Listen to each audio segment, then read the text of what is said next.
Voilà, je me présente, je suis donc le sénateur Jean-Marie Bockel et je suis chargé de co-introduire cette table ronde. C'est bien le petit retard parce que ça nous permet de nous mettre dans l'ambiance. Je salue Brice Lalonde d'ailleurs, qui a mené fort bien cette première table ronde et c'est vrai que ce sont des sujets dont on sent bien comme responsable politique la dimension géopolitique, le lien entre les enjeux de développement, les enjeux évidemment également environnementaux et les enjeux de guerre et de paix. Et pour préparer un petit peu cette participation à ces travaux que m'a proposé mon collègue et ami Olivier Cadic, je me suis un petit peu penché évidemment sur l'état actuel du sujet, quoi. Alors évidemment, peut-être que des questions ont déjà été évoquées tout à l'heure, mais la question de la guerre de l'eau ou du risque d'une guerre de l'eau entre guillemets, hein, mais où ce risque il existe dans d'autres parties du monde.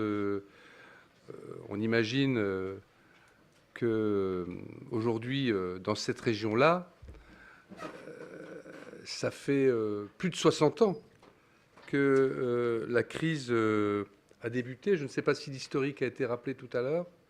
Oui, je ne voudrais pas être redondant, hein, mais oui, la décision d'Israël de dériver les eaux du Jourdain en 53, la réaction de la Ligue arabe en 64, la construction du canal de dérivation, sa destruction, la destruction du chantier, la guerre des 6 jours, enfin, tous ces éléments ont créé d'emblée, hein, alors que l'État d'Israël était sur les fonds baptismaux depuis quelques années, fonds baptismaux, Jourdain, bon, l'image est peut-être un petit peu osée, une situation tendue. Et puis c'est vrai que on a espéré à un moment donné, avec la détente des années 90, un mieux. Moi, je me souviens à l'époque une réunion de maires français, israéliens au bord de la mer Morte, où je m'étais rendu.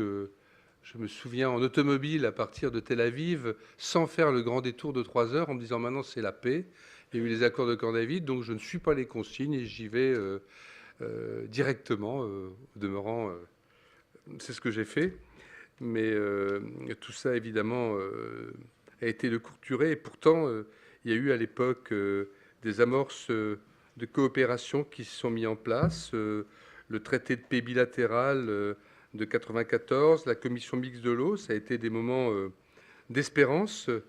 Et aujourd'hui, évidemment, la suite de l'histoire, vous la connaissez. Vous connaissez également l'utilisation des ressources, hein, que ce soit par Israël ou que ce soit par ses voisins. Alors, je terminerai cette introduction. Je ne sais pas si la question du canal a été évoquée déjà, sûrement, hein.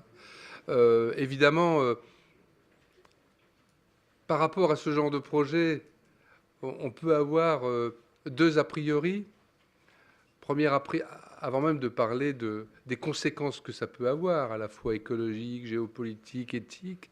Première réaction, oulala, c'est pas bien, parce que au fond, ça va à l'encontre de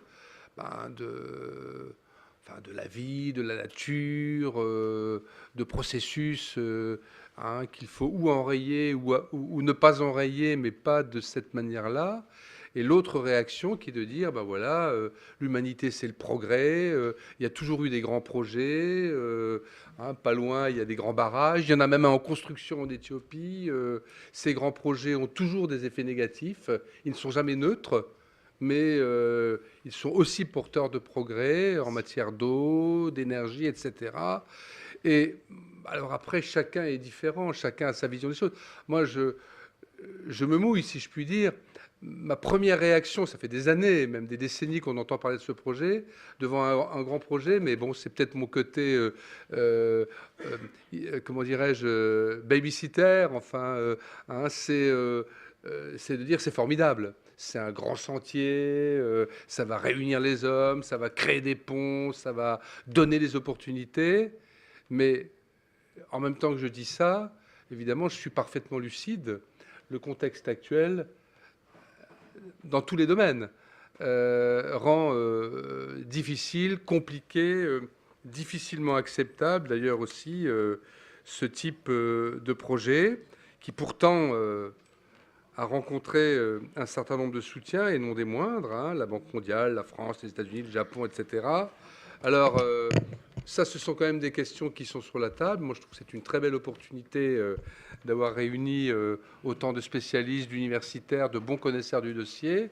Nous, nous sommes ici au Sénat des politiciens. Nous essayons de l'être au sens le plus noble du terme, c'est-à-dire d'être partie prenante en tant que Français de ces enjeux qui nous concernent directement. Hein, et donc, nous avons besoin d'être éclairés.